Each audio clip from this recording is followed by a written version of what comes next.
El 15 de marzo de 2004, la pequeña Esperanza Castillo, con tan solo 8 años, se desvaneció sin dejar rastro del crucero Caribbean Princess mientras surcaba las aguas del Golfo de México.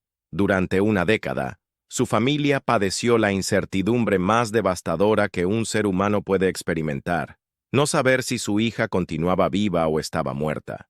Pero en 2014, su hermano Eduardo realizó un hallazgo que lo cambiaría todo para siempre, al descubrir algo que investigadores, la Policía Federal e incluso Interpol habían ignorado por años.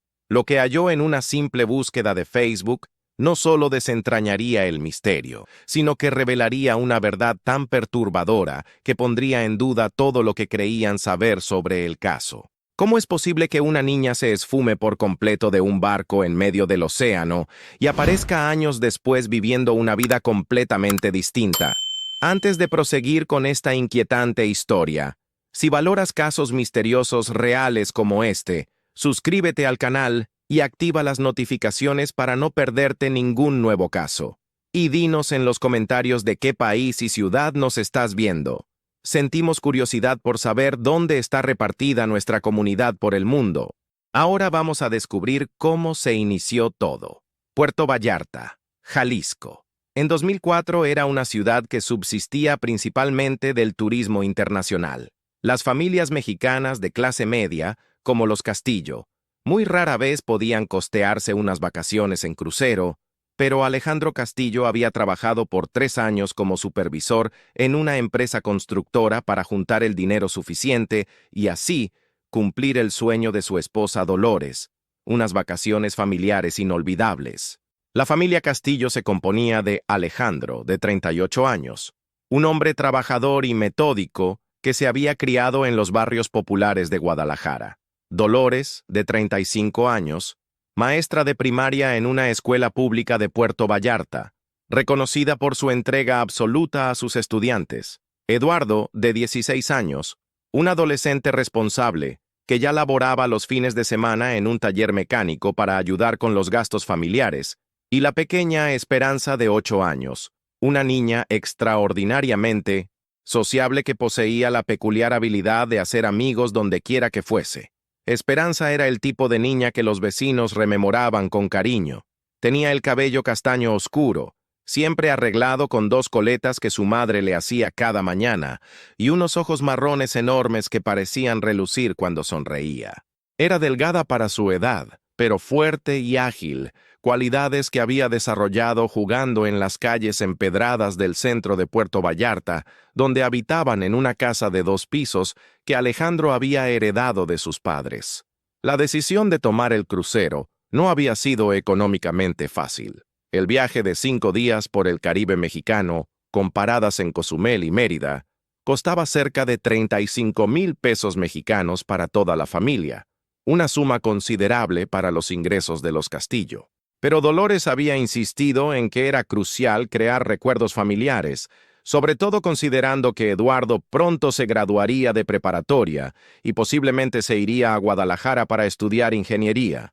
La cultura familiar de los Castillo reflejaba los valores típicos de las familias mexicanas de clase trabajadora: respeto a los mayores, responsabilidad compartida en el cuidado de los hermanos menores y una sólida ética de trabajo. Eduardo, pese a ser solo 8 años mayor que Esperanza, había adoptado un rol protector hacia su hermana menor desde muy joven. Era habitual verlos juntos de camino a la escuela, Eduardo cargando la mochila de Esperanza, mientras ella le platicaba sobre sus clases o sus amigos.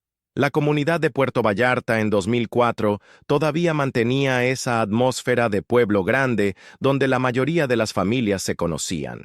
Los Castillo habían vivido en la misma casa por 15 años en la Colonia Centro, a solo 6 cuadras del malecón. Sus vecinos los describían como una familia unida y trabajadora.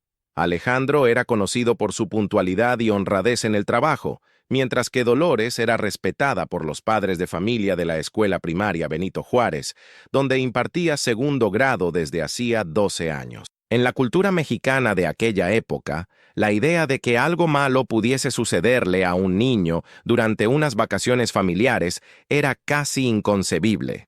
Las familias confiaban en que los espacios turísticos, en especial aquellos orientados a familias con niños, contaban con medidas de seguridad adecuadas. Esta confianza, que posteriormente se mostraría ingenua, era parte integral de la mentalidad social de la época. El crucero Caribbean Princess zarpó del puerto de Puerto Vallarta el domingo 14 de marzo de 2004 a las 6:30 de la tarde. El barco, operado por Princess Cruises, tenía capacidad para 3.080 pasajeros y 1.200 tripulantes. Los Castillo habían reservado un camarote interior en la cubierta 8, el cual, aunque no tenía ventana al mar, era lo que podían permitirse con su presupuesto. El primer día transcurrió con normalidad. La familia exploró el barco. Eduardo se maravilló con el centro de videojuegos, mientras Esperanza quedó fascinada con la piscina para niños y el área de actividades infantiles llamada Kids Club.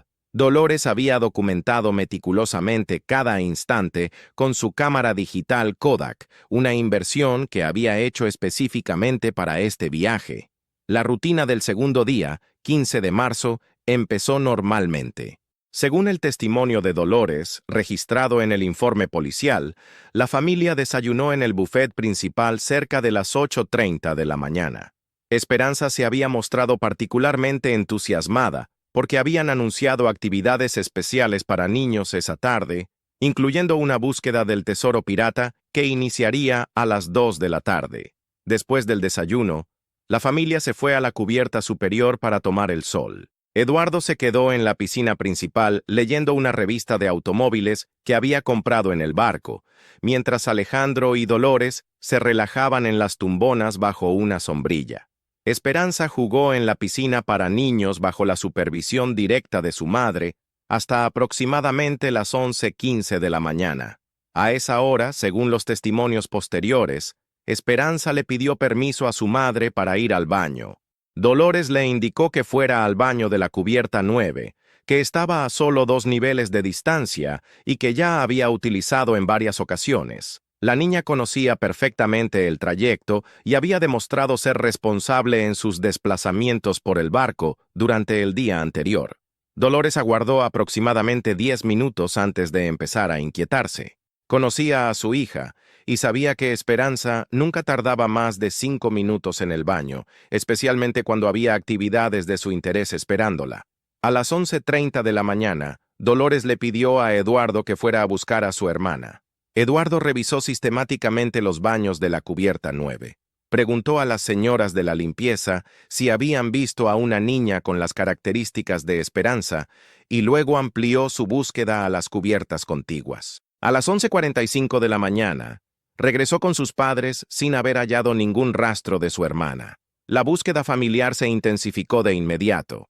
Alejandro se dirigió a la recepción del barco, mientras Dolores y Eduardo peinaron metódicamente todas las áreas públicas accesibles para niños. A las 12:15 del mediodía, cuando fue evidente que Esperanza no estaba en ninguno de los lugares lógicos donde podría encontrarse, Alejandro reportó oficialmente la desaparición a la seguridad del crucero. El protocolo de seguridad del Caribbean Princess, según los documentos que más tarde se harían públicos durante la investigación, exigía una respuesta inmediata ante la desaparición de un menor. A las 12:30 del mediodía se activó el código Amber interno del barco, lo que significaba que todos los tripulantes debían suspender sus actividades no esenciales y participar en la búsqueda. La primera fase de la búsqueda involucró a 45 tripulantes, revisando sistemáticamente todas las áreas públicas del barco, restaurantes, salas de juego, tiendas, teatros y todos los espacios recreativos. Paralelamente, el equipo de seguridad revisó las grabaciones de las cámaras de vigilancia del horario comprendido entre las 11 de la mañana y las 12:30 del mediodía. Una de las primeras pistas importantes surgió de las cámaras de seguridad. Las grabaciones mostraban claramente a Esperanza caminando sola por el pasillo de la cubierta 9 a las 11:18 de la mañana, dirigiéndose hacia el área de los baños. Sin embargo, las cámaras no cubrían específicamente el interior de los baños, ni el pasillo posterior que comunicaba con las áreas de servicio del barco. A las 2:15 de la tarde, cuando la búsqueda inicial no había arrojado resultados, El capitán del barco, James Morrison, tomó la decisión de contactar a las autoridades marítimas mexicanas. El barco se encontraba en ese momento a unas 95 millas náuticas al suroeste de Cozumel, en aguas mexicanas. La investigación técnica reveló un detalle inquietante. Existía una ventana de aproximadamente 12 minutos, entre las 11:18 y las 11:30 de la mañana, durante los cuales Esperanza no aparecía en ninguna cámara de seguridad, y tampoco había sido vista por ningún pasajero o tripulante que pudiera recordarla específicamente. El protocolo marítimo requería que el barco se mantuviera en su posición actual hasta que llegaran las autoridades mexicanas. A las 4:30 de la tarde, una embarcación de la Secretaría de Marina arribó al crucero con un equipo de investigación especializado en desapariciones en alta mar. Durante las siguientes 8 horas, mientras el barco permanecía detenido en medio del océano, se efectuó la búsqueda más exhaustiva en la historia de Princess Cruises. Hasta esa fecha, cada camarote del barco fue inspeccionado, cada área de servicio fue revisada y se entrevistó a todos los pasajeros y tripulantes que habían estado en las cubiertas 8, 9 y 10 durante el lapso en cuestión. Los investigadores marítimos encontraron algo que añadió una nueva dimensión al misterio. En el área de servicio, detrás de los baños de la cubierta 9, había una puerta de acceso que conducía a los pasillos de trabajo de la tripulación. Esta puerta, que normalmente debía estar cerrada con llave, había sido encontrada sin seguro durante la búsqueda inicial. La investigación formal comenzó cuando el crucero retornó a Puerto Vallarta en la madrugada del 16 de marzo. Las autoridades mexicanas, lideradas por el agente del Ministerio Público Federal, Ricardo Salinas, establecieron un centro de operaciones en las instalaciones portuarias. Lo primero que llamó la atención de los investigadores fue la meticulosidad con la que se había llevado el registro de pasajeros y tripulantes. Cada persona que había abordado el barco tenía documentación completa, incluyendo pasaporte, identificación mexicana y, en el caso de los tripulantes, historial laboral y verificación de antecedentes. El análisis forense de las cámaras de seguridad se extendió más allá del día de la desaparición. Los investigadores revisaron las grabaciones de los 3 días anteriores, buscando cualquier interacción inusual entre Esperanza y otros pasajeros o tripulantes. Este análisis reveló que la niña había establecido contacto casual con varias personas durante el viaje, pero nada que pareciera sospechoso o fuera de lo normal para una niña sociable de 8 años. Una línea de investigación se enfocó en la tripulación. El Caribbean Princess empleaba a ciudadanos de 23 países diferentes, muchos de ellos con contratos de trabajo temporal. El equipo investigativo mexicano solicitó cooperación internacional a través de Interpol para verificar los antecedentes de todos los tripulantes, un proceso que demoraría varias semanas.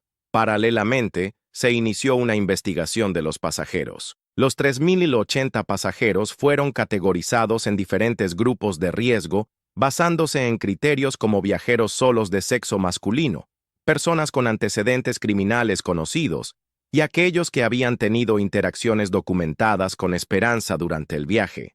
El testimonio de la familia Castillo fue grabado en video el 17 de marzo. Durante esta entrevista de 6 horas, cada miembro de la familia relató sus actividades y observaciones de los días previos a la desaparición. Eduardo, en particular, proporcionó información valiosa sobre las rutinas de su hermana y las personas con las que había interactuado. Uno de los detalles más perturbadores que emergió durante estos testimonios fue que Esperanza había mencionado a su familia haber hecho un nuevo amigo el primer día del crucero. Según las notas de Dolores, la niña había mencionado que el señor de los dulces le había prometido mostrarle dónde guardaban los helados especiales del barco. Esta información condujo a una investigación específica del personal de alimentos y bebidas del crucero. Sin embargo, todos los empleados de este departamento fueron entrevistados y sometidos a verificación de antecedentes sin que se hallara algo sospechoso. La búsqueda marítima continuó durante 5 días después de la desaparición. La Secretaría de Marina Mexicana desplegó 3 embarcaciones y un helicóptero para rastrear las aguas en un radio de 200 millas náuticas alrededor del punto donde el barco había estado cuando se reportó la desaparición. Esta búsqueda, que costó aproximadamente 2.8 millones de pesos, no arrojó ninguna evidencia física. Una teoría que ganó fuerza entre los investigadores era la posibilidad de que Esperanza hubiera caído accidentalmente por la borda. Sin embargo, un análisis técnico de las barandillas y medidas de seguridad del barco demostró que sería físicamente imposible para una niña de la estatura de Esperanza caer accidentalmente desde cualquier área accesible para pasajeros. La investigación también examinó la posibilidad de que la niña se hubiera escondido en algún lugar del barco y hubiera muerto por algún accidente, con su cuerpo quedando oculto en algún espacio inaccesible. Un equipo especializado de la empresa constructora del barco fue traído desde Finlandia para realizar una inspección técnica completa de todas las áreas estructurales del crucero. Esta inspección, que duró 3 días, no encontró ningún indicio de que Esperanza hubiera estado en espacios no destinados a pasajeros. La línea de investigación más prometedora surgió del análisis de las comunicaciones del barco. Los registros mostraron que durante el periodo de la desaparición se habían realizado 2 llamadas telefónicas desde el barco a números en México que no pudieron ser inmediatamente identificados. Una de estas llamadas había durado 47 segundos, y se había realizado desde un teléfono interno ubicado en el área de servicios de la cubierta 9, exactamente donde se había encontrado la puerta sin seguro. Sin embargo, cuando los investigadores intentaron rastrear estos números, descubrieron que habían sido dados de baja del sistema telefónico el mismo día de la desaparición. La compañía telefónica mexicana proporcionó registros que mostraban que ambos números habían sido registrados con documentación falsa. 3 semanas después de la desaparición, la investigación mexicana había entrevistado a 1,247 personas, revisado más de 340 horas de grabaciones de video y gastado recursos equivalentes a 8,5 millones de pesos. A pesar de este esfuerzo masivo, no se había encontrado ninguna evidencia sólida sobre el paradero de Esperanza Castillo. El caso fue oficialmente clasificado como desaparición en circunstancias sospechosas y se mantuvo abierto con revisiones periódicas cada 6 meses. Princess Cruises implementó nuevos protocolos de seguridad como resultado directo de este caso, incluyendo acompañantes obligatorios para menores de 12 años en ciertas áreas del barco y un sistema de identificación electrónica para niños. El regreso a Puerto Vallarta marcó el inicio del periodo más oscuro en la vida de la familia Castillo. La casa, que una vez había estado llena de las risas de Esperanza, se convirtió en un lugar silencioso donde cada rincón recordaba a la niña desaparecida. Dolores dejó de enseñar. La directora de la escuela primaria, Benito Juárez, le concedió una licencia indefinida, pero después de 6 meses era evidente que no podría regresar a estar rodeada de niños de la edad de Esperanza. El trauma había alterado fundamentalmente su capacidad de funcionar en situaciones que le recordaran a su hija perdida. Alejandro se sumergió obsesivamente en el trabajo. Comenzó a laborar turnos dobles y fines de semana, no tanto por necesidad económica, sino porque la actividad constante era la única forma de mantener a raya los pensamientos sobre lo que podría haberle pasado a Esperanza. Sus compañeros de trabajo notaron que había desarrollado la costumbre de revisar compulsivamente su teléfono cada pocos minutos, esperando una llamada que nunca llegó. Eduardo, quien tenía 16 años cuando desapareció su hermana, experimentó el impacto de una manera distinta, pero igualmente devastadora. Desarrolló un sentimiento de culpa irracional, convenciéndose de que si hubiera acompañado a Esperanza al baño, nada de esto habría ocurrido. Este sentimiento de responsabilidad afectó profundamente sus planes futuros. En lugar de mudarse a Guadalajara para estudiar ingeniería como había planeado, Eduardo decidió quedarse en Puerto Vallarta para estar cerca de sus padres. Se inscribió en el Instituto Tecnológico de Puerto Vallarta, para estudiar sistemas computacionales, una carrera que le permitiría ayudar en la búsqueda de su hermana utilizando Internet y tecnología. El primer aniversario de la desaparición fue especialmente difícil. Dolores había conservado la habitación de Esperanza exactamente como estaba, incluyendo la ropa que había dejado preparada para el día siguiente del crucero. Esta habitación se convirtió en una especie de santuario donde Dolores pasaba horas sentada, rodeada de los recuerdos de su hija. La comunidad de Puerto Vallarta respondió con un apoyo notable. Los vecinos organizaron grupos de oración semanales y la iglesia local del Sagrado Corazón dedicó una misa especial cada mes por el regreso de Esperanza.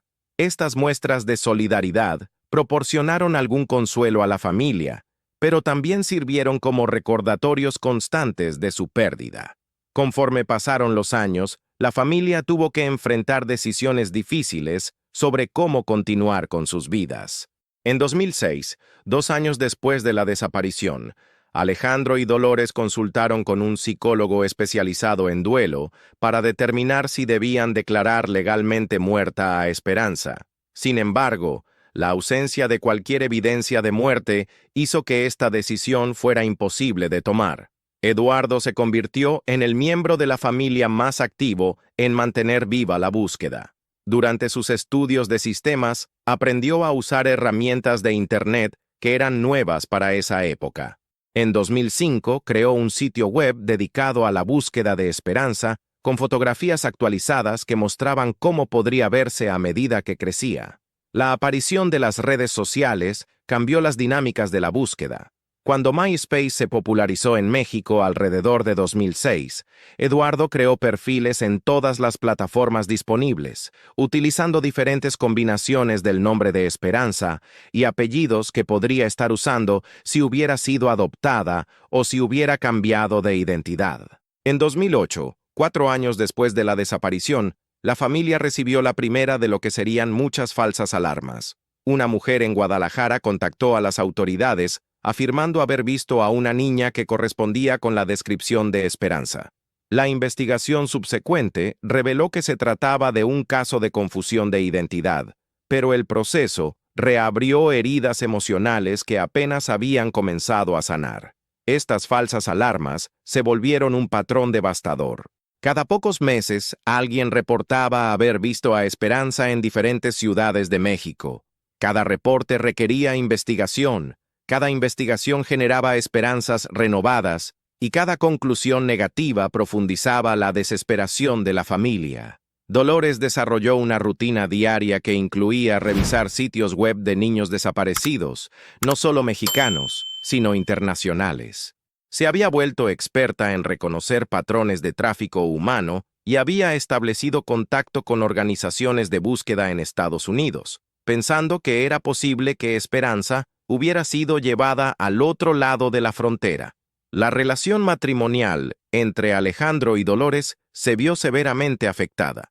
Las estadísticas muestran que el 80% de los matrimonios no sobreviven a la desaparición de un hijo, y los Castillo no fueron la excepción. En 2009, 5 años después de la desaparición, Alejandro se mudó temporalmente con su hermano, aunque nunca formalizaron una separación legal.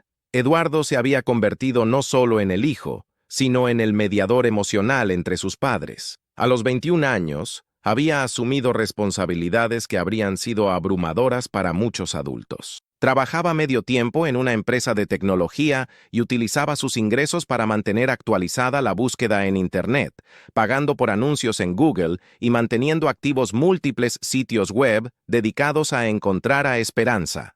La evolución de Facebook cambió nuevamente las estrategias de búsqueda. Cuando esta plataforma comenzó a popularizarse en México alrededor de 2009, Eduardo inmediatamente reconoció su potencial. Facebook no solo permitía búsquedas más sofisticadas, sino que también hacía posible que personas con información pudieran contactar directamente a la familia.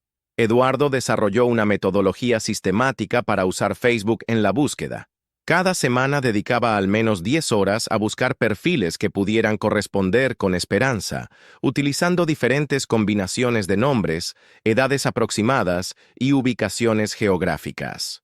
También se unió a grupos de personas desaparecidas y comenzó a construir una red de contactos con otras familias en situaciones similares.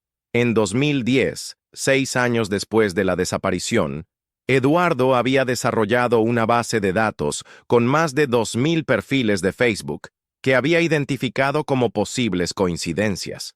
Ninguno de estos perfiles había resultado ser Esperanza, pero el proceso le había dado una sensación de estar haciendo algo activo para encontrar a su hermana. La familia también tuvo que lidiar con estafadores que intentaban aprovecharse de su desesperación. En 3 ocasiones diferentes, personas contactaron a los Castillo afirmando tener información sobre Esperanza a cambio de dinero. Estas experiencias, además de ser emocionalmente devastadoras, también resultaron en pérdidas económicas significativas antes de que la familia aprendiera a verificar la legitimidad de tales afirmaciones. Para 2012, 8 años después de la desaparición, la dinámica familiar había cambiado completamente. Eduardo se había graduado de la universidad y trabajaba como analista de sistemas para una empresa de turismo en Puerto Vallarta. Alejandro había regresado a casa, pero la relación con Dolores nunca recuperó la intimidad que había tenido antes. Vivían más como compañeros de duelo que como esposos. Dolores había encontrado algo de paz trabajando como voluntaria con una organización local que ayudaba a familias de personas desaparecidas. Esta actividad le proporcionaba una sensación de propósito y la había puesto en contacto con otras madres que entendían exactamente lo que estaba viviendo. Durante estos años, Eduardo había perfeccionado sus técnicas de búsqueda en Internet. Había aprendido a utilizar software de reconocimiento facial básico y había establecido alertas automáticas que le notificaban cuando aparecían nuevas fotos en Internet que pudieran corresponder con las características físicas de Esperanza. La búsqueda se había convertido en una parte integral de la identidad de Eduardo. Sus amigos y compañeros de trabajo sabían que cada tiempo libre que tenía lo dedicaba a buscar a su hermana. Algunas personas le sugerían que era tiempo de seguir adelante, pero Eduardo había decidido que nunca se rendiría mientras hubiera tecnología disponible que pudiera ayudar en la búsqueda. En 2013, 9 años después de la desaparición, Eduardo había expandido su búsqueda a redes sociales internacionales, incluyendo plataformas estadounidenses, europeas y sudamericanas. Su dominio del inglés, que había aprendido específicamente para ampliar las posibilidades de búsqueda, le permitía navegar en comunidades internacionales de personas desaparecidas. El 10º aniversario de la desaparición se acercaba y Eduardo había decidido hacer un esfuerzo final y exhaustivo, utilizando todas las herramientas tecnológicas disponibles. Si este esfuerzo no producía resultados, habían decidido como familia considerar finalmente la posibilidad de declarar legalmente muerta a Esperanza y tratar de encontrar alguna forma de cerrar este capítulo de sus vidas.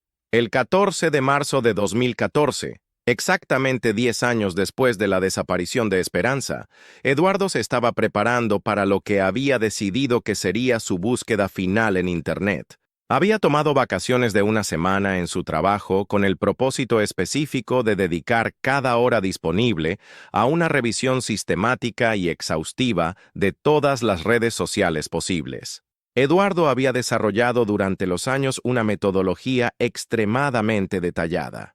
Utilizaba una combinación de software de reconocimiento facial que había obtenido a través de contactos universitarios, bases de datos de búsqueda avanzada y técnicas de investigación digital que había aprendido de forma autodidacta. Su estrategia para esa semana incluía revisar no solo los perfiles obvios que pudieran corresponder con Esperanza, sino también perfiles de personas que podrían tener información sobre ella, extripulantes del Caribbean Princess, personas que habían estado en el crucero durante esas fechas y familias que hubieran adoptado niñas mexicanas en los años posteriores a 2004.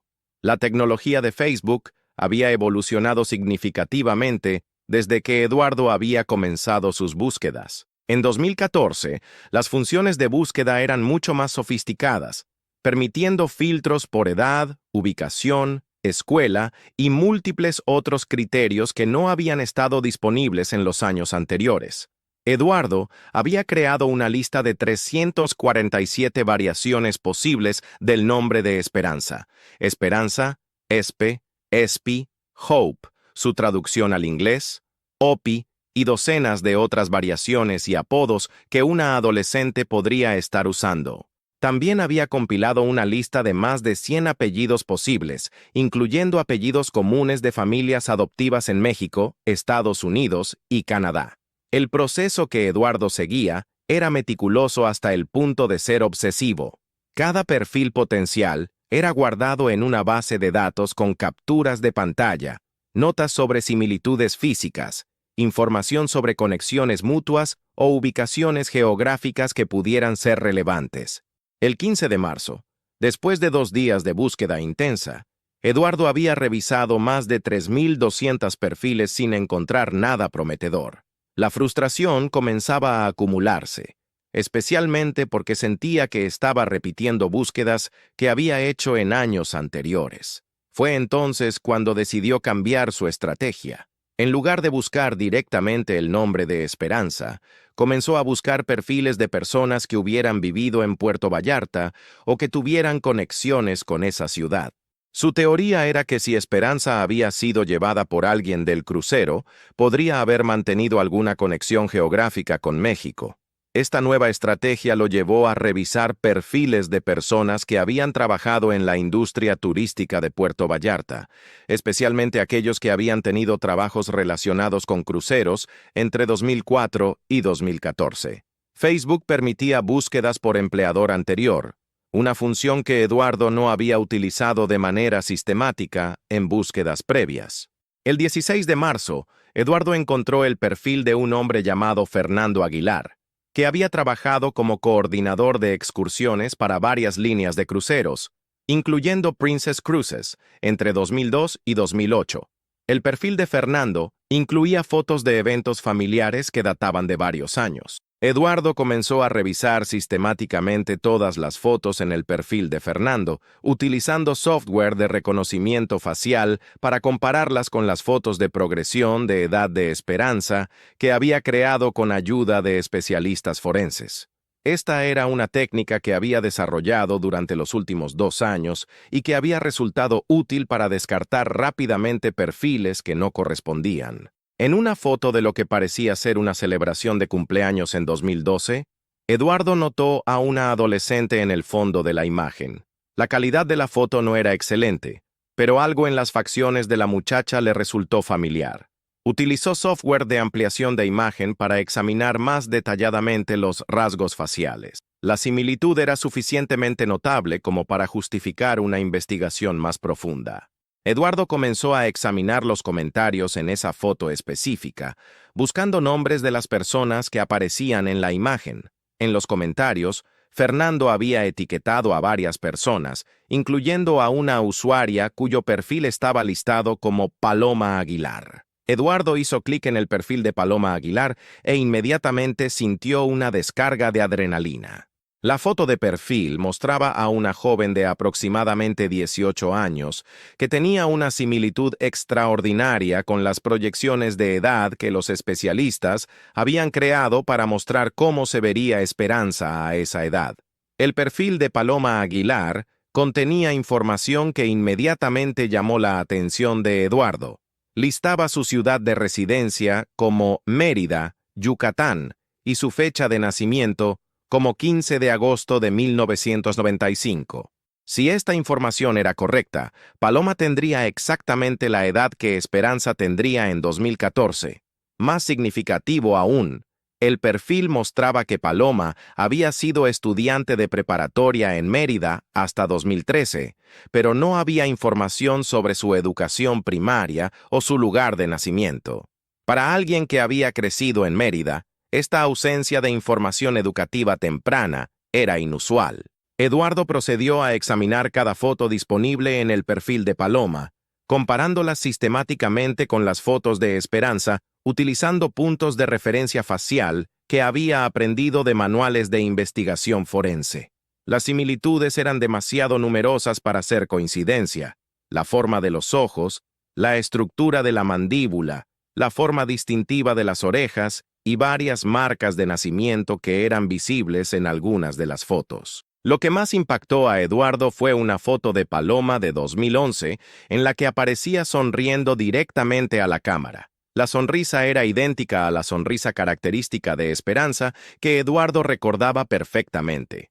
No era solo una similitud general, era la misma expresión facial específica que su hermana tenía cuando estaba genuinamente feliz.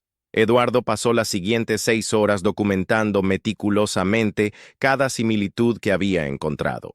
Creó un archivo comparativo con fotos de Esperanza y de Paloma lado a lado, marcando puntos de referencia facial y anotando cada característica que correspondía.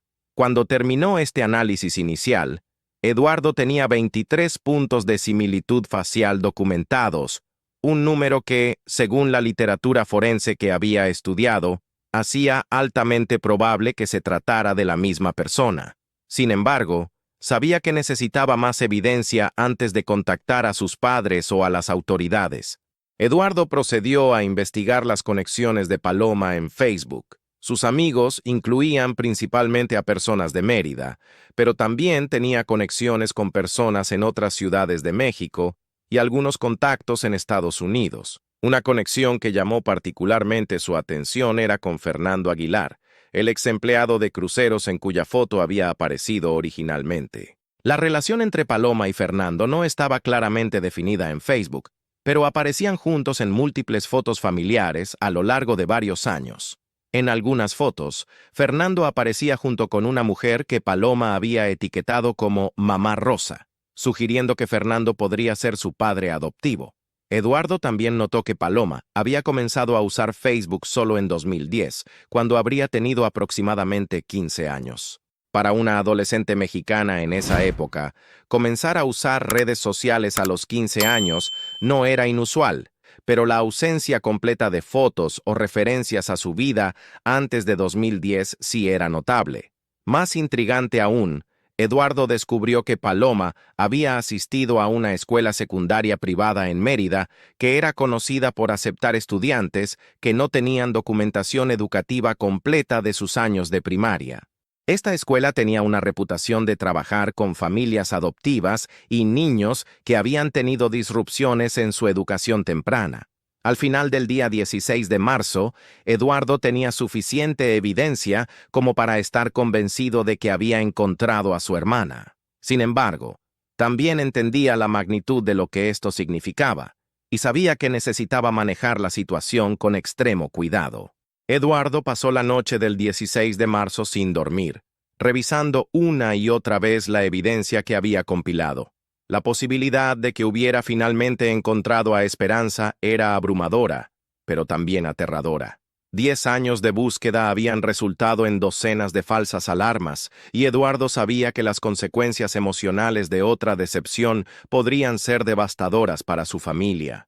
La primera decisión que tuvo que tomar era si contactar inmediatamente a sus padres o investigar más antes de darles lo que podrían ser falsas esperanzas. Eduardo decidió que necesitaba al menos una evidencia adicional antes de involucrar a Alejandro y Dolores. El 17 de marzo, Eduardo implementó una estrategia más agresiva de investigación, utilizando técnicas que había aprendido de comunidades en línea dedicadas a la búsqueda de personas desaparecidas. Comenzó a investigar no solo el perfil de Paloma, sino también los perfiles de todas las personas conectadas con ella. La investigación de Fernando Aguilar reveló información que corroboró las sospechas de Eduardo. Fernando había trabajado efectivamente para Princess Cruises durante el periodo que incluía marzo de 2004.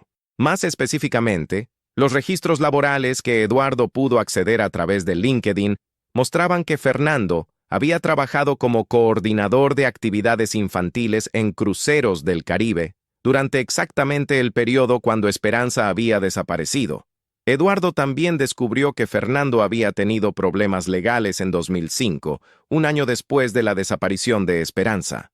Había sido arrestado en Cancún por cargos relacionados con documentación fraudulenta, aunque los cargos posteriormente habían sido retirados. Esta información estaba disponible en archivos periodísticos digitales que Eduardo encontró utilizando búsquedas especializadas en bases de datos de noticias. La investigación de Rosa Velasco, la mujer que Paloma identificaba como su madre, reveló un patrón aún más preocupante.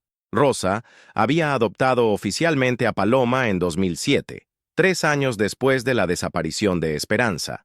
Sin embargo, los documentos de adopción que Eduardo pudo acceder parcialmente a través de registros públicos digitalizados mostraban que Paloma había estado viviendo con Rosa desde 2004. Esta cronología era altamente sospechosa.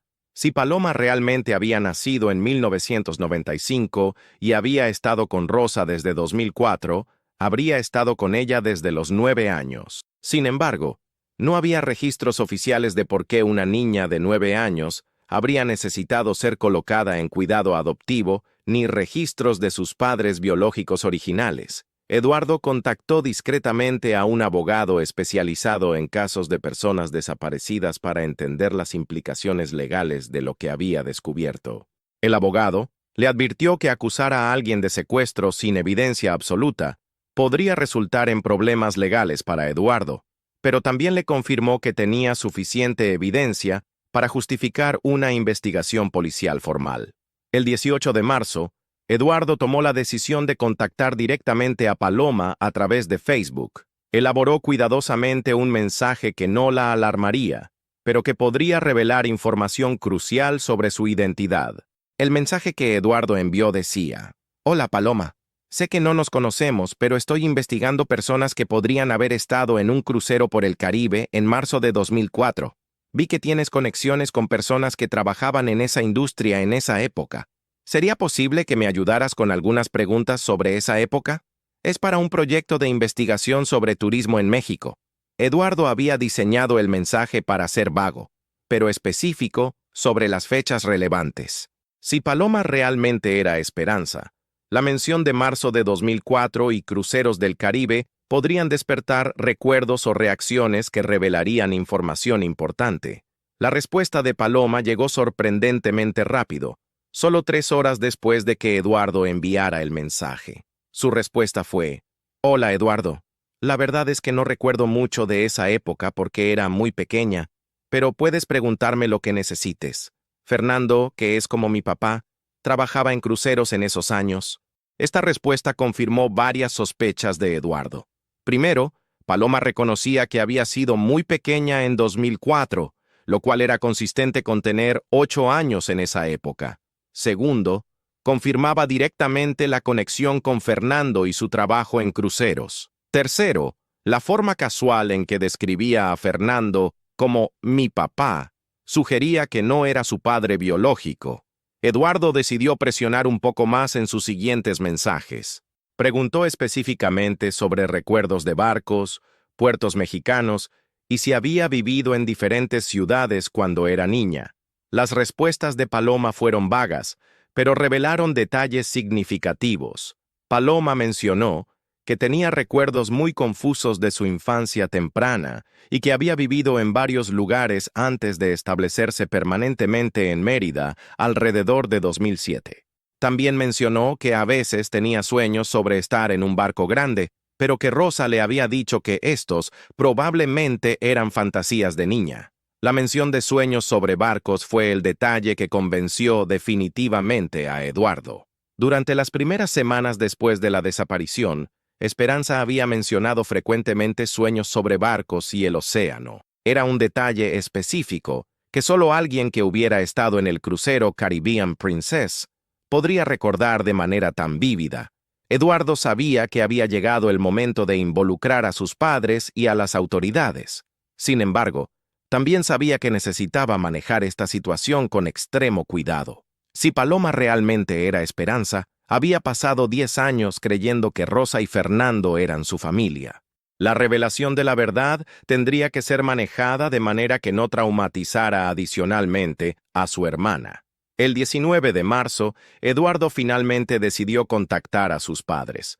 Llamó primero a su madre, sabiendo que Dolores tendría la reacción emocional más intensa, pero también el instinto maternal más fuerte para proteger a Esperanza durante lo que sería un proceso muy difícil. La conversación telefónica con Dolores fue una de las más difíciles de la vida de Eduardo. Tuvo que explicar metódicamente toda la evidencia que había encontrado mientras su madre oscilaba entre esperanza desesperada y el terror de otra falsa alarma. Eduardo le envió por correo electrónico todas las fotos comparativas que había creado, y Dolores inmediatamente confirmó las similitudes que Eduardo había identificado. Dolores estuvo de acuerdo en que la similitud física era demasiado específica para ser coincidencia, pero también expresó preocupación sobre cómo proceder sin causar más trauma a Esperanza. Habían pasado 10 años. Si realmente era su hija, probablemente no los recordaría, y forzar un encuentro podría ser devastador para todos los involucrados. Eduardo y Dolores decidieron contactar al agente del Ministerio Público Federal, Ricardo Salinas, quien había manejado la investigación original. Salinas, que ahora tenía una posición más alta en la Procuraduría General de la República, inmediatamente reconoció la importancia del descubrimiento de Eduardo. Salinas confirmó que tenía autoridad legal para reabrir oficialmente el caso y ordenar pruebas de ADN para confirmar la identidad de Paloma. Sin embargo, también advirtió que el proceso sería complejo porque involucraría coordinar con autoridades de Yucatán y potencialmente presentar cargos criminales contra Fernando y Rosa si se confirmaba que habían estado involucrados en el secuestro original. La decisión de proceder legalmente versus intentar un acercamiento familiar directo se convirtió en el dilema central que la familia Castillo tuvo que enfrentar. Cada opción tenía riesgos significativos y consecuencias que podrían afectar permanentemente cualquier posibilidad de reunificación con Esperanza. El 20 de marzo de 2014, el agente Salinas autorizó oficialmente la reapertura del caso de Esperanza Castillo, basándose en la evidencia presentada por Eduardo. La primera fase de la investigación renovada involucraría verificar la identidad de Paloma Aguilar sin alertar a Fernando o Rosa sobre la investigación. Salinas asignó el caso a la agente especial Claudia Ramos, una investigadora especializada en casos de tráfico humano y personas desaparecidas. La experiencia de Ramos incluía múltiples casos donde niños habían sido separados de sus familias biológicas y habían vivido durante años con identidades falsas. La estrategia inicial de la agente Ramos fue obtener información adicional sobre Paloma y su familia adoptiva sin hacer contacto directo. Utilizando recursos policiales especializados, pudo acceder a registros escolares, médicos y legales que no estaban disponibles para Eduardo a través de búsquedas públicas. Los registros médicos de Paloma revelaron información crucial. Sus expedientes mostraban que había sido tratada por un pediatra en Mérida desde 2005, pero no había registros médicos anteriores a esa fecha. Para una niña que habría tenido 10 años en 2005, la ausencia completa de registros médicos de la infancia era altamente inusual. Más significativo aún, los registros dentales de Paloma que la agente Ramos obtuvo a través de una orden judicial mostraban evidencia de trabajo dental que había sido realizado usando técnicas y materiales que eran característicos de dentistas mexicanos de la zona de Puerto Vallarta durante el periodo 2002 a 2004. La investigación de los registros escolares de Paloma reveló más inconsistencias. Aunque había asistido regularmente a la escuela en Mérida desde 2005, no había registros de transferencia escolar de ninguna institución anterior. Los administradores escolares habían aceptado a Paloma basándose en documentación proporcionada por Rosa, pero esta documentación incluía un certificado de nacimiento que los investigadores ahora sospechaban que podría ser fraudulento. Paralelamente, la agente Ramos inició una investigación más profunda de Fernando Aguilar y Rosa Velasco. Esta investigación reveló un patrón de comportamiento que era altamente sospechoso. Fernando había cambiado de residencia múltiples veces entre 2004 y 2007, viviendo en Puerto Vallarta, Cancún y finalmente estableciéndose en Mérida. Los registros financieros de Fernando mostraron que había realizado transferencias bancarias significativas en mayo de 2004, 2 meses después de la desaparición de Esperanza. Estas transferencias, que totalizaban aproximadamente 180,000 pesos, habían sido enviadas a una cuenta bancaria en Mérida, que posteriormente había sido utilizada para comprar la casa donde Paloma había crecido. La investigación de Rosa Velasco reveló que había presentado solicitudes de adopción en múltiples estados mexicanos durante 2004 y 2005, pero que todas estas solicitudes habían sido retiradas, excepto la que finalmente resultó en la adopción de Paloma.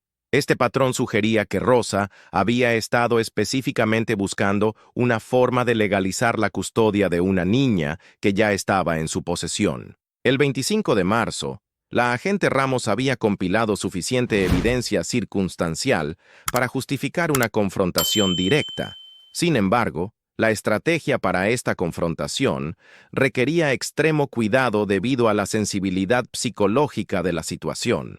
La decisión fue contactar primero a Rosa Velasco, quien según los análisis psicológicos sería más probable que cooperara que Fernando.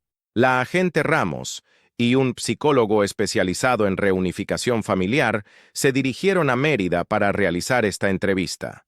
Rosa fue contactada en su lugar de trabajo, una clínica dental donde había trabajado como asistente durante los últimos 8 años.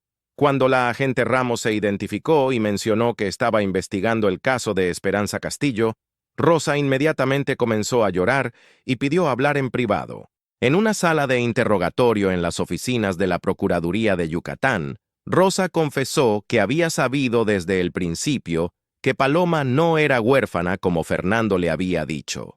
Sin embargo, también reveló que para el momento en que se dio cuenta de la verdad, ya había desarrollado un vínculo maternal profundo con la niña y había sentido que era demasiado tarde para cambiar la situación. Rosa explicó que Fernando le había dicho inicialmente que Paloma era hija de una mujer que había muerto en un accidente y que él tenía custodia legal, pero no podía cuidarla debido a su trabajo de viajes constantes. Rosa, que había sido incapaz de tener hijos biológicos, había accedido a cuidar a Paloma temporalmente, pero Fernando nunca había regresado por ella. Según el testimonio de Rosa, comenzó a sospechar que algo no era correcto cuando Paloma, durante sus primeros meses con ella, había mencionado repetidamente que quería volver a casa con mamá, papá y Eduardo. Rosa había asumido que estos eran recuerdos de su vida anterior, pero había decidido no investigar más porque temía perder a la niña que había llegado a amar como a su propia hija. Rosa también reveló que Fernando había visitado regularmente durante los primeros años, pero que estas visitas habían cesado completamente alrededor de 2008. Durante una de estas visitas, Fernando había amenazado con llevarse a Paloma si Rosa alguna vez hablaba con las autoridades sobre las circunstancias de cómo la niña había llegado a estar bajo su cuidado. El testimonio de Rosa proporcionó la evidencia directa que los investigadores necesitaban para proceder con cargos criminales contra Fernando. Sin embargo, también planteó la pregunta compleja de cómo manejar la relación entre Paloma y Rosa, quien había sido efectivamente su madre durante 10 años. Independientemente de las circunstancias originales, la agente Ramos tomó la decisión de mantener la investigación confidencial mientras se localizaba a Fernando. Rosa fue liberada bajo la condición de que no contactara a Fernando ni alertara a Paloma sobre la investigación hasta que se pudiera manejar la situación de manera que minimizara el trauma para todos los involucrados. La búsqueda de Fernando reveló que había dejado México en 2012 y aparentemente estaba viviendo en Guatemala, donde había establecido un negocio de turismo similar a su trabajo anterior. La extradición sería posible, pero requeriría coordinación internacional que podría tomar semanas o meses. Durante este periodo, la familia Castillo vivió en un estado de tensión extrema. Sabían que muy probablemente habían encontrado a Esperanza, pero también sabían que el proceso de reunificación sería complejo y potencialmente traumático. Dolores en particular luchaba con sentimientos contradictorios, alegría de que su hija estuviera viva y resentimiento hacia la mujer que había criado a su hija durante 10 años. Eduardo continuó manteniendo contacto casual con Paloma a través de Facebook, pero ahora cada conversación estaba cargada de un significado emocional que no podía expresar. Saber que estaba hablando con su hermana perdida sin poder revelar su identidad era una experiencia emocionalmente agotadora. La decisión final sobre cómo proceder tuvo que equilibrar consideraciones legales, psicológicas y familiares, que eran todas igualmente importantes y potencialmente conflictivas. El 2 de abril de 2014, la agente Ramos tomó la decisión de que había llegado el momento de confrontar directamente a Paloma con la verdad sobre su identidad. Esta decisión fue tomada después de consultas extensivas con psicólogos especializados en reunificación familiar y con la aprobación de la familia Castillo. La estrategia fue diseñada para minimizar el trauma psicológico, mientras maximizaba las posibilidades de que Paloma pudiera recordar detalles de su vida anterior que confirmarían definitivamente su identidad. El encuentro se realizaría en un ambiente controlado con apoyo psicológico disponible inmediatamente. Paloma fue contactada por Rosa, quien le pidió que la acompañara a una cita médica de rutina. En realidad, fueron dirigidas a una oficina gubernamental en Mérida, donde la agente Ramos y un equipo de psicólogos estaban esperando. Rosa había accedido a cooperar completamente con esta confrontación como parte de su testimonio. Cuando Paloma llegó a la oficina y se dio cuenta de que no era una cita médica, inmediatamente se puso ansiosa y defensiva. La agente Ramos comenzó la conversación explicando que estaban investigando un caso de una niña que había desaparecido hace 10 años y que tenían razones para creer que Paloma podría tener información que podría ayudar. La reacción inicial de Paloma fue de confusión genuina. Explicó que no entendía cómo podría tener información sobre una niña desaparecida, ya que había vivido con Rosa toda su vida. Sin embargo, cuando la agente Ramos mencionó específicamente el nombre, Esperanza Castillo, y mostró fotografías de la familia, Paloma tuvo una reacción física visible. Comenzó a llorar sin entender por qué, y dijo que las fotografías le parecían familiares, pero como de un sueño. Cuando se le mostró la fotografía de Eduardo a los 16 años, Paloma dijo que tenía la extraña sensación de que conocía a esa persona, pero no podía explicar de dónde. El momento de quiebre llegó cuando la agente Ramos mostró a Paloma un video casero que los Castillo habían filmado durante el crucero, el día antes de la desaparición. El video mostraba a Esperanza jugando en la piscina del barco, riendo y hablando con sus padres en español, con un acento específico de Puerto Vallarta.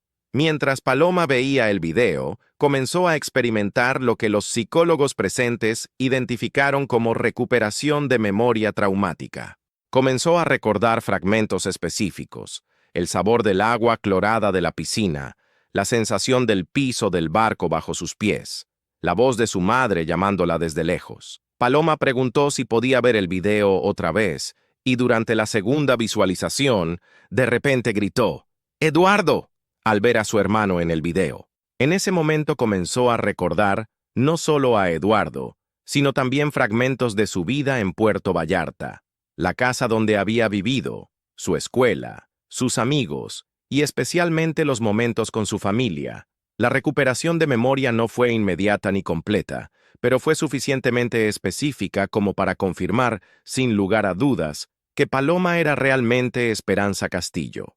Recordó detalles que solo Esperanza podría saber: el nombre de su maestra de primer grado, la ubicación exacta de una cicatriz en la rodilla de Eduardo y la canción específica que Dolores le cantaba antes de dormir. Sin embargo, Paloma también experimentó una crisis psicológica severa al darse cuenta de que su identidad completa había sido una mentira durante 10 años.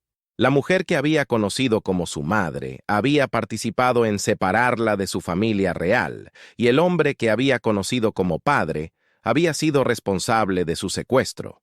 Rosa, que había estado presente durante esta confrontación, también comenzó a llorar y pidió perdón repetidamente tanto a Paloma como a los investigadores. Explicó que durante los primeros años había intentado convencerse de que estaba protegiendo a Paloma de algo peor, pero que eventualmente se había dado cuenta de que había sido cómplice de algo terrible. La agente Ramos inmediatamente contactó a la familia Castillo en Puerto Vallarta para informarles que habían confirmado positivamente la identidad de su hija.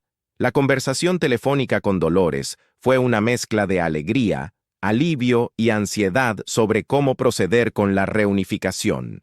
El encuentro entre Paloma y su familia biológica fue programado para el día siguiente, el 3 de abril. La decisión fue realizarlo en Mérida, en un ambiente neutral con apoyo psicológico disponible para todos los involucrados. Eduardo fue la primera persona de la familia en viajar a Mérida, tanto porque había sido quien la encontró, como porque Paloma había mostrado la reacción más fuerte al recordarlo. El reencuentro entre Eduardo y Esperanza fue documentado por los psicólogos como uno de los más emocionalmente intensos que habían presenciado.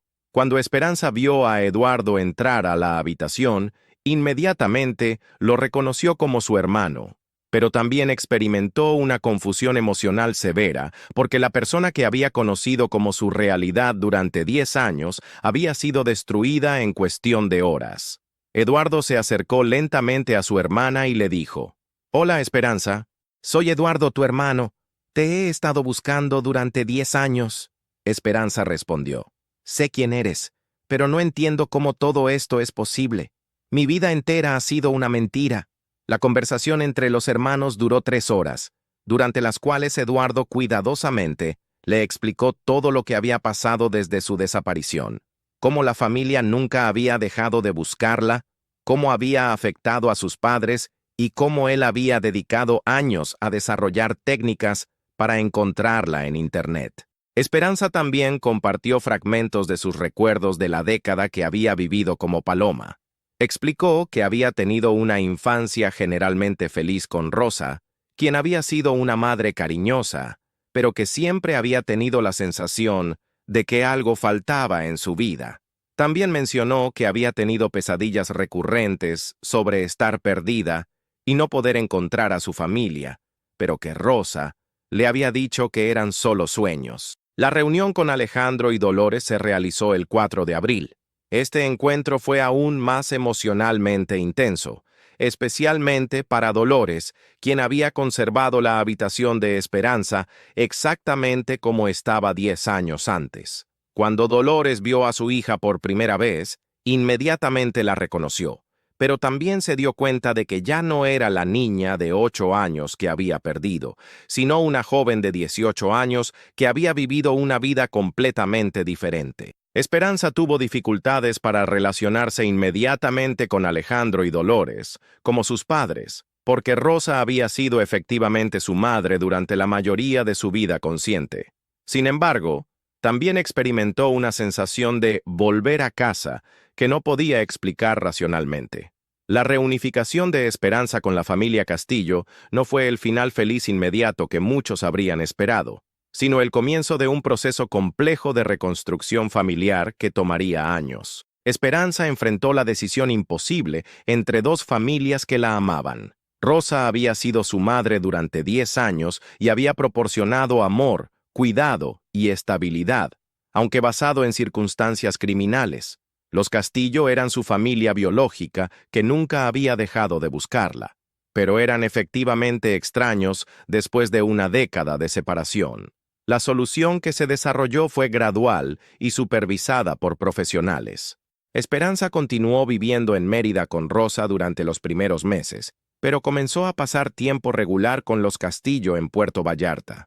Este arreglo permitió que ambas relaciones familiares continuaran mientras Esperanza procesaba psicológicamente la revelación sobre su identidad. El caso legal contra Fernando Aguilar se desarrolló paralelamente al proceso de reunificación familiar. Fernando fue arrestado en Guatemala en junio de 2014 y extraditado a México en septiembre. Durante su juicio, se reveló que había secuestrado a Esperanza con la intención de venderla a una familia sin hijos, pero que Rosa se había encariñado tanto con la niña que había pagado a Fernando por mantener la custodia permanente. Fernando fue sentenciado a 25 años de prisión por secuestro, tráfico de menores y conspiración. Rosa recibió una sentencia suspendida y servicios comunitarios debido a su cooperación con la investigación y el reconocimiento de que había proporcionado cuidado amoroso a Esperanza durante la década de separación. Uno de los aspectos más complejos de la resolución fue manejar la relación continua entre Esperanza y Rosa. Los psicólogos determinaron que cortar completamente esta relación sería traumático para Esperanza, quien había conocido a Rosa como su madre durante la mayoría de su vida consciente. La solución fue permitir que Rosa mantuviera un rol en la vida de Esperanza, similar al de una madrina o tía querida. Esta decisión fue inicialmente difícil para Dolores, quien luchó con resentimiento hacia la mujer que había criado a su hija. Sin embargo, con terapia familiar intensiva, Dolores llegó a entender que Rosa también había sido, en cierto sentido, víctima de las mentiras de Fernando. Eduardo se convirtió en el miembro de la familia que más fácilmente restableció su relación con Esperanza. Su conexión como hermano se fortaleció por el hecho de que había sido él quien la había encontrado y porque su relación había sido la que Esperanza había recordado más vívidamente durante la confrontación inicial. La readaptación de Esperanza a la vida con los Castillo involucró múltiples ajustes prácticos. Había crecido en Mérida, una ciudad significativamente diferente de Puerto Vallarta, y había desarrollado amistades y conexiones que no quería abandonar completamente. La familia decidió que Esperanza terminaría sus estudios de preparatoria en Mérida, pero pasaría vacaciones y veranos en Puerto Vallarta. En términos legales, Esperanza recuperó oficialmente su nombre original en octubre de 2014, aunque decidió mantener Paloma como segundo nombre en honor a la vida que había vivido durante la década de separación. Esta decisión simbolizó su enfoque de integrar ambas partes de su experiencia en lugar de rechazar completamente los años como Paloma. El impacto del caso se extendió más allá de la familia Castillo. Princess Cruises implementó protocolos de seguridad adicionales como resultado directo de la investigación renovada, incluyendo verificaciones de antecedentes más exhaustivas para empleados, con acceso a áreas de menores y mejores sistemas de monitoreo en áreas críticas del barco. La historia también llevó a cambios en los procedimientos de adopción en México, incluyendo verificaciones más rigurosas de los antecedentes de niños que están siendo colocados para adopción y mejor comunicación entre estados sobre casos de menores desaparecidos. Para la familia Castillo, la recuperación de Esperanza también significó la necesidad de procesar 10 años de trauma y pérdida. Alejandro y Dolores requirieron terapia extensiva para manejar sentimientos complejos de alegría por el regreso de su hija, pero también dolor por los años perdidos y resentimiento hacia las circunstancias que habían causado la separación. La relación matrimonial entre Alejandro y Dolores, que había sido severamente dañada por la pérdida de Esperanza, comenzó un proceso de reparación. Sin embargo, también tuvieron que reconocer que habían cambiado fundamentalmente durante la década de separación y que reconstruir su matrimonio requeriría trabajo consciente. Eduardo decidió cambiar su carrera profesional como resultado de su experiencia encontrando a Esperanza. Se especializó en tecnología aplicada a la búsqueda de personas desaparecidas y eventualmente estableció una organización sin fines de lucro dedicada a ayudar a otras familias mexicanas que enfrentaban situaciones similares. Esperanza se adaptó gradualmente a tener 2 familias y 2 identidades. A los 19 años, en 2015, tomó la decisión de mudarse permanentemente a Puerto Vallarta para estar más cerca de los Castillo, pero mantuvo una relación regular con Rosa. Se inscribió en la Universidad de Guadalajara para estudiar psicología, motivada por su propia experiencia de trauma y recuperación. En 2016, 2 años después de la reunificación, Esperanza dio su primera entrevista pública sobre su experiencia. Explicó que había aprendido a ver su vida no como una década perdida, sino como una experiencia única que le había dado perspectiva sobre la resiliencia familiar y humana que de otra manera nunca habría tenido. La historia de Esperanza Castillo se convirtió en un caso de estudio para investigadores de trauma infantil y reunificación familiar.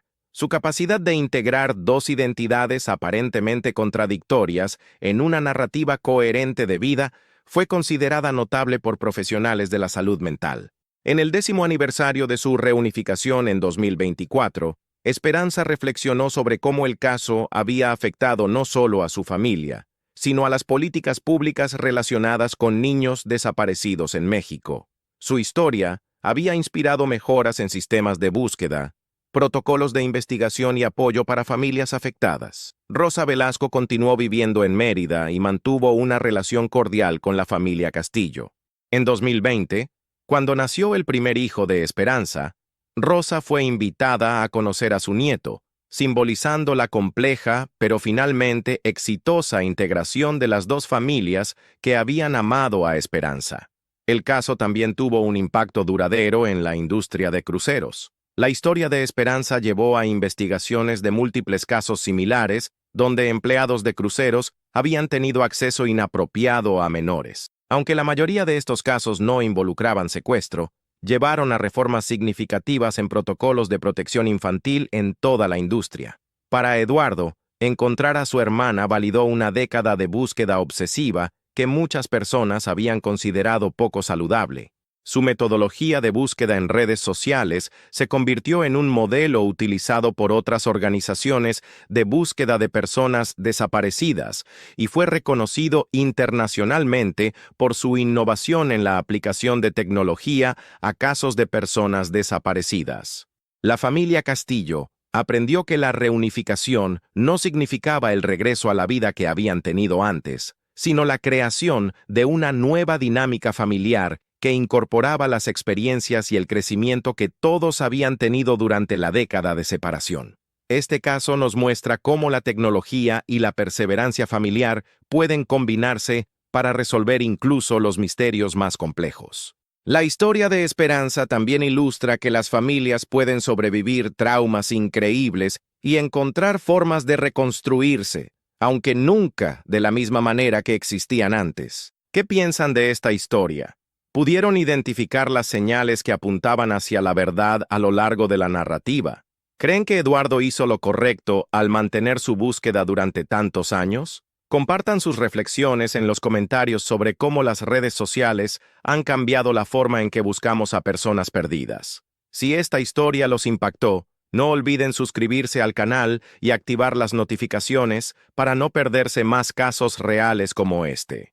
Dejen su like si creen que esta historia demuestra el poder del amor familiar y compartan con alguien que también se interese por casos de investigación real.